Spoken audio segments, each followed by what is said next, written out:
Ola జరంత Lal జరంత I జరంత మన వీడియోలో కూడా జరంత చూడుర్రులా అందరు ఎట్లున్నారు మంచిన్నారా అందరు ఎట్లున్నారు అన్నది కామెంట్ సెక్షన్ లో కామెంట్ చేయండి. Welcome to my YouTube channel టుంచే stories and blogs and welcome to another my new video.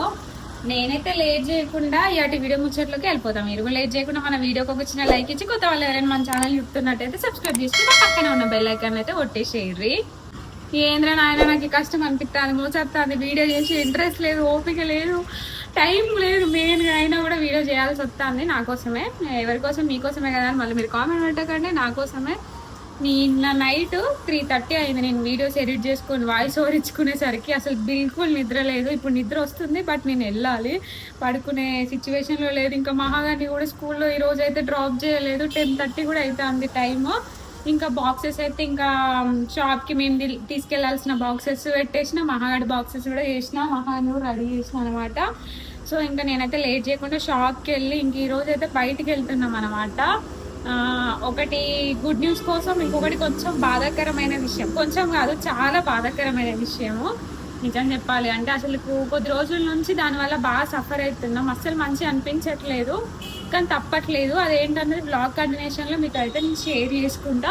So ఇంక ఇప్పుడు లేట్ చేయకుండా నేనైతే షాప్కి వెళ్తా. బ్లాగ్ అయితే కంటిన్యూ అయితే చూసేయండి, ఓకేనా?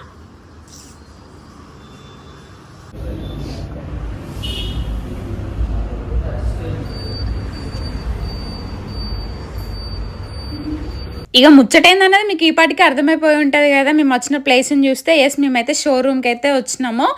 ఇదైతే ఎలక్ట్రిక్ బైక్స్ ఉన్న షోరూమ్, చేతక్ కంపెనీ అంటే నాకు కూడా తెలియదు, మా భగత్ బాబు అయితే చెప్పిండు. మేమైతే స్కూటీ తీసుకుంటున్నాము. ఇంకా ఎన్ఫీల్డ్ మీద మాకు మార్కెటింగ్ చేయాలి అని అంటే చాలా ఇబ్బంది అవుతుంది. అండ్ పెట్రోల్ కూడా చాలా అంటే చాలా అవుతుంది. మంత్కి దగ్గర పెట్రోల్కే 12,000 to 15,000 అట్లా అవుతుంది అరౌండ్. సో ఇంకా మళ్ళీ ఎన్ఫీల్డ్ కూడా ఇట్లా రఫ్ అండ్ టఫ్గా యూజ్ చేస్తే ఊరికే తిప్పుతూ ఉంటే ఖరాబ్ అవుతుంది కాబట్టిగా. సో ఇంకా మేమైతే ఎన్ఫీల్డ్ నుంచి ఇప్పుడైతే స్కూటీకి అయితే చేంజ్ అవుతున్నాము. సో బ్యాటరీ స్కూటీ అయితే బెటరు. మేము తిరుగుడికి పెట్రోల్ నుంచి కొంచెం అమౌంట్ అయినా అట్లీస్ట్ సేవ్ చేసుకోవచ్చు అన్నట్టుగా మేమైతే ఇంకా చేతక్ కంపెనీ స్కూటీ అయితే ఈరోజైతే తీసుకుంటున్నాము. యాక్చువల్లీ మేము షాప్ పెట్టినాక ఒక 10 days నుంచే ఫిక్స్ అయిపోయినాం ఎట్లయినా తీసుకోవాల్సిందే ఇంకా స్కూటీ, తప్పదు అనేసి. సో ఇంకా అప్పటి నుంచి అనుకుంటున్నాం బట్ అమౌంట్ సెట్ అయ్యేసరికి అయితే టైం అయిందనమాట. ఇంకా షోరూమ్ నుంచి అయితే టైలర్ అక్క దగ్గరికి అయితే వచ్చినాం మేమైతే రంగశపేటకి. ఇది కంప్యూటర్ వర్క్ మిషన్. నీకు కావాల్సిన థ్రెడ్ కలర్స్ ఇక్కడ పెడతావా? థ్రెడ్ కలర్స్ శారీ ఇప్పుడు ఈ కలర్స్ ఇది శారీ బ్లౌజ్ పీస్ దీని మీద దీనికి మ్యాచ్ అయ్యే థ్రెడ్స్ పెట్టాలి. అది ఆపోజిట్ అదే అట్లా ఇది కొంచెం డార్క్ ఉంది. ఇప్పుడు దీనికి ఎట్లా స్టిచ్ చేస్తావు? ఎట్లా చేస్తావు స్టిచ్చింగ్? ఇప్పుడు ఇది ఎట్లా పడిద్ది? ఇందులో నుంచి పడిద్దా వర్క్? ఇప్పుడు ఇక్కడ ఈ థ్రెడ్ పెట్టినా ఇప్పుడు 11 లో, ఇది 1 నెంబర్ థ్రెడ్స్ పెట్టి డిజైన్ ఫస్ట్ ఈ డిజైన్ సెలెక్ట్ చేసుకున్నా. అది ఆటోమేటిక్ గా మిషన్ వేసుకుంటా పోతుందా? ఇంకా నువ్వేం చేయాల్సిన అవసరం లేదా? అవునా? ఈ వర్క్ నేర్చుకున్నావా? నాకు ఇంతకుముందు చిన్న మిషన్ ఉండే, నేను రన్ చేయబట్టి 3 years అవుతుంది. ఆ మిషన్ 2 years నడిపిన.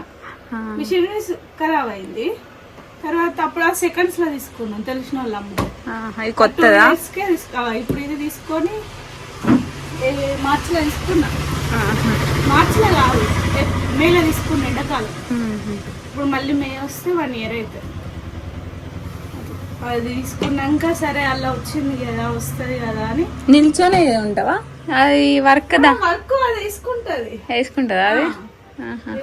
ఇప్పుడు ఫర్ ఎగ్జాంపుల్ ఇట్లా ఇది స్టార్ట్ చేసి మనం కలర్స్, శారీ కలర్స్ అవన్నీ థ్రెడ్ సెలెక్ట్ చేసి పెడితే సేమ్ అదే డిజైన్ వేసుకుంటా పోతుందా? థ్రెడ్స్ ఆడబెట్టి ఎక్కడెక్కడ ఏ థ్రెడ్ వేయాలో మనం సెలెక్ట్ చేసి పెట్టి స్టార్ట్ చేస్తే వేసుకుంటది. టైం ఉంటుంది. నువ్వు ఆలోపు ఇది కొట్టుకుంటావా?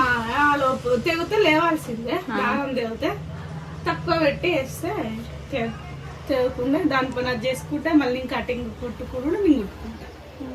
ఆ బ్యాగ్ ఇవ్వవా? జస్ట్ ఇంత ముందు ఆగింది, అయిపోయింది. డిజైన్ థ్రెడ్ అయిపోయిందా?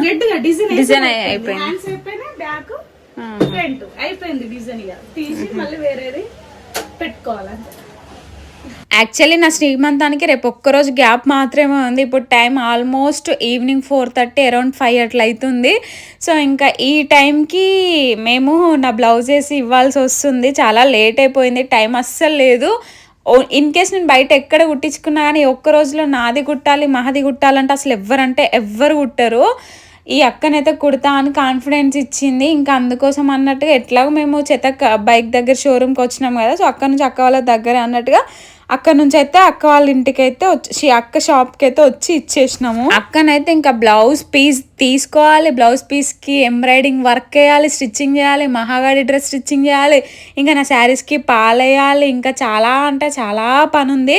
చూడాలి మరి మనం అనుకున్న టైంకి నాకు అందిస్తా అన్న టైంకి అందిస్తో లేదు. నాకైతే నిజంగా ఇంత తక్కువ టైంలో ఇవన్నీ చేస్తుంది అని అంటే ఏమో డౌట్ వస్తుంది. చూడాలి మరి అక్క వర్క్ ఎట్లుంటుంది ఏంది అన్నది అప్కమింగ్ వీడియోలో మనం అయితే చూద్దాము. సో నాకైతే కాన్ఫిడెన్స్ ఉంది, అక్క అంతగానం చెప్తుంది కాబట్టి అస్సలు మిస్ చేయదన్న కాన్ఫిడెన్స్ అయితే నాకు ఉంది తన మీద. చూద్దాం మరి ఏమవుతుందో. అక్క షాప్ అడ్రస్ అయితే మిల్క్ కాలనీ పోలీస్ స్టేషన్, రంగశేపేట, అక్కడే అనమాట. నియర్ 200 మీటర్స్ కనిపిస్తుంది అంతే distance. So milk colony police station దగ్గరికి పోయినాం అనుకోండి, ఈజీగా ఆ షాప్ అడ్రస్ అయితే మనకు తెలిసిపోతుంది. ఇంకా మా వాడైతే పాపం షాప్ పెట్టిన దగ్గర నుంచి అస్సలు టీ తాగట్లేడు. ఆయనకేమో టీ అంటే చాలా ఇష్టం ఉండే. మా మ్యారేజ్ అయిన దగ్గర నుంచి నేను టీ తాగడం అలవాట్లేదు కాబట్టి ఇంకా ఆయన కూడా అసలు టీ ఎప్పుడో ఒకసారి తాగుతుంటుండే. ఇంకా ఇప్పుడైతే అసలు షాప్ పెట్టి 2 months అవుతుంది ఎగ్జాక్ట్లీగా. సో ఆయన కూడా ఒక్కరోజు కూడా టీ తాగలేదు. ఇప్పుడు ఇంట్లో అప్పాలు ఉన్నాయి కాబట్టి టీ తాగాలనిపించిందంట. ఇంకా టీ పెట్టమనేసి అంటే నేనైతే టీ అయితే పెట్టించిన, అందులో అప్పాలు వేసుకొని అయితే టీ అయితే తాగి ఇంకా షాప్కి అయితే వెళ్ళిపోయిండు అనమాట. అంటే నన్ను మళ్ళీ ఇంటి దగ్గర డ్రాప్ చేసిండు. ఇందాకే మేము టైలర్ దగ్గర నుంచి మళ్ళీ షోరూమ్కి అయితే వెళ్ళుండే అనమాట. షోరూంలో బైక్ బుక్ చేసినాము. దాని డీటెయిల్స్ అన్నీ నేను అప్కమింగ్ వీడియోలో చూపిస్తాయి. ఏ బైక్ తీసుకున్నాం, ఎంత అమౌంట్ అయింది, అది ఎంత కెపాసిటీ ఏంటి, అదంతా దాని డీటెయిల్స్ అంతా నేను నెక్స్ట్ అప్కమింగ్ వీడియోస్లో మీతో క్లియర్గా షేర్ చేసుకుంటా. ఇంకా షోరూమ్ నుంచి అయితే షాప్కి వెళ్ళినాము. షాప్లోనైతే ఒక 2 hours అట్లా స్పెండ్ చేసిన అనమాట. అంటే మా వాడికి బయట వర్క్ ఉంటే ఆ వర్క్ చూసుకుంటా ఉంటే నేనైతే షాప్ చూసుకున్నాను. జస్ట్ ఇప్పుడు మమ్మల్ని ఇంటి దగ్గరనైతే తోలేసి వెళ్ళిపోయింది. ఇంకా వచ్చేటప్పుడు అయితే చికెన్ కూడా పట్టుకొని అయితే వచ్చినాను. బికాస్ మా వాడికి ఫుల్ జలుబు ఉందనమాట. అందుకోసం ఇందాక ఛాయ్ కూడా తాగుతా అన్నాడు. సో ఇంకా చికెన్ కూడా కొంచెం ఘాటు పెట్టి వండుదాం అన్నట్టుగా చికెన్ అయితే నేనే తీసుకొచ్చిన. అసలు ఆయనకు తెలియని కూడా తెలియదు. నన్ను కింద డ్రాప్ చేసినాక, అంటే మా పక్కకే చికెన్ షాప్ ఉంటుంది అనమాట. సో అందుకోసం అన్నట్టుగా ఇంకా 1/2 kg చికెన్ అయితే తీసుకొని వచ్చిన. 300 కిలోట చికెన్. మేము అసలుకి చికెన్ షాప్కి వెళ్ళక మాకు చికెన్ రేట్ తెలియలేదు. ఇన్ని మంత్స్ అవుతుంది కదా మేము చికెన్ కొనక. సడన్గా ఇంత రేటు పెరిగిందా అని అనిపించింది నాకు. ఇంకా చికెన్ షాప్లో ఆ స్మెల్కి ఇంకా మీకు తెలిసిన ముచ్చటే కదా, నా హెల్త్ కండిషన్ ఉండే అంతంత మాత్రము. ఇంకా వామిటింగ్స్ తగ్గిందే ఇప్పుడు. అది కూడా టాబ్లెట్లు వేసుకుంటే మాత్రమే నాకు వామిటింగ్స్ కంట్రోల్ అవుతున్నాయి. పూర్తిగా అయితే వామిటింగ్స్ అయితే తగ్గలేదు.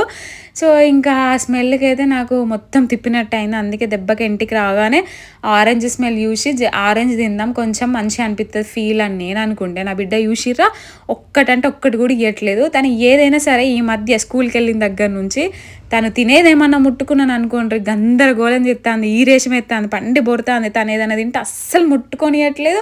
ఎంత బతిలాన్నా కానీ తను తినే దాంట్లోకి వెళ్ళి గింత అంటే గింత కూడా ఇవ్వట్లేదు రవ్వంతా. ఇక ఆమె ఎట్లా ఇవ్వట్లేదు కదా అని ఇంకోటి తీసుకొచ్చుకొని తింటా ఉంటే అప్పుడు ఇస్తా అని చెప్తాంది. చూసిర్రా ఎంతైనా మహాగడి తెలివి తిండిలో. ఇదైతే ఇట్లా గడిచిపోయింది. రేపు ఒక్కరోజే గ్యాప్ ఉంది. ఎల్లుండి అయితే నా శ్రీమంతము. చాలా భయం అవుతుంది. ఇంకా షాప్ పని, యూట్యూబ్ పని, ఇటు మహాగడి పనులు, ఇంట్లో పనులు, ఇంకా శ్రీమంతానికి సంబంధించిన అన్నీ మేమే చూసుకోవాల్సి వస్తుంది. చాలా కష్టం అయిపోతుంది. నాన్ స్టాప్గా తిరగడం అవుతుంది. ఈ రోజు కూడా డే అంతా తిరగడం అయిపోయింది. బాడీకి అసలు రెస్ట్ లేకుండా అయిపోతుంది. ఇంకా నేను మధ్యలో కంగనాల షాప్కి కూడా వెళ్ళిన. వీడియో అసలు ఏం క్యాప్చర్ చేయలేదు. బికాస్ ఇంకా రేపు కోను మెహందీ ఇది ఉందన్నమాట. సో దానికి సంబంధించిన కరాచీ కోన్స్ అని, ఇంకా కొన్ని క్లిప్స్ అని, టిక్లీస్ అని, ఇంకా కొన్ని ఉంటాయి కదా అవసరం ఉండే థింగ్స్ అన్ని, అవన్నీ కొనుక్కోవడానికి షాపింగ్కి కూడా వెళ్ళుండే. అప్పుడైతే వీడియోని అయితే క్యాప్చర్ చేయలేదు. చాలా అంటే చాలా టైర్డ్ అయిపోతున్నా. అసలుకి అస్సలు రెస్ట్ లేకుండా అయిపోతుంది. నాన్ స్టాప్ ఏదో ఒక వర్క్ అవుతుంది. ఇంత వర్క్లో కూడా అసలు ఇంత నిద్ర లేకుండా కూడా ఇంత యాక్టివ్ ఎట్లుంటానో ఏమో నాకైతే అసలు అర్థం కావట్లేదు. సో ఇంకా చూసిర్రు కదా ఆరెంజ్ అయితే తినేసడం కంప్లీట్ అయినాకనైతే చికెన్ కర్రీ చేసేసి ఇంకా తినేసి అయితే ఇంకా కొన్ని వర్క్స్ ఉంటే అవైతే కంప్లీట్ చేసుకున్న షూటింగ్కి సంబంధించినవి. ఇదైతే నెక్స్ట్ డే అనమాట, అంటే నా శ్రీమంతం రోజు నైట్ అనమాట. ఇప్పుడు టైం వచ్చేసి ఆల్రెడీ 10 అట్లయితుంది. ఇంకా మా డాడీ మా మమ్మీ అయితే వచ్చిళ్ళు. మా భగత్ బాబు అయితే ఇంకా బస్ స్టాండ్ దగ్గరికి వెళ్ళి డైరెక్ట్ షాప్ దగ్గరికి తీసుకొని అయితే వచ్చిండు. బికాస్ మహాన్ అయితే ఇంకా మమ్మీ వాళ్ళతోటి పంపిద్దామని. నాకైతే ఇప్పుడు మెహందీ పెట్టడానికి అయితే సింధు మేకర్స్ నుంచి సింధు సిస్టర్ అయితే షాప్కి అయితే వస్తున్నారనమాట. సో ఇంకా మహా ఉంటే డిస్టర్బ్ చేస్తుంది. అండ్ టైం కూడా అప్పటికే 10 అయిపోతుంది. అండ్ మమ్మీ వాళ్ళు కూడా తింటారు, ఇంకా రెస్ట్ తీసుకుంటారు ఇంటికి వెళ్ళి అన్నట్టుగా అయితే ఇంకా షాప్ దగ్గరికి అయితే తీసుకొని అయితే వచ్చిళ్ళు. ఇంకా మహాన్ అయితే అసలు గుర్తుపట్టట్లేదు, చాలా రోజుల తర్వాత చూస్తుంది కదా, మా మమ్మీ రమ్మన్నా కానీ పోవట్లేదు. సో ఇంకా వీళ్ళైతే ఇంటికి వెళ్ళినాక ఇప్పుడు నేనైతే మెహందీ పెట్టుకోవాలి. రేపు మార్నింగ్ అయితే ఇంకా నా శ్రీమంతం బ్లాగ్ అయితే స్టార్ట్ అవుతుంది. ఉంటాం మళ్ళీ అంతే వీడియో. బాయ్.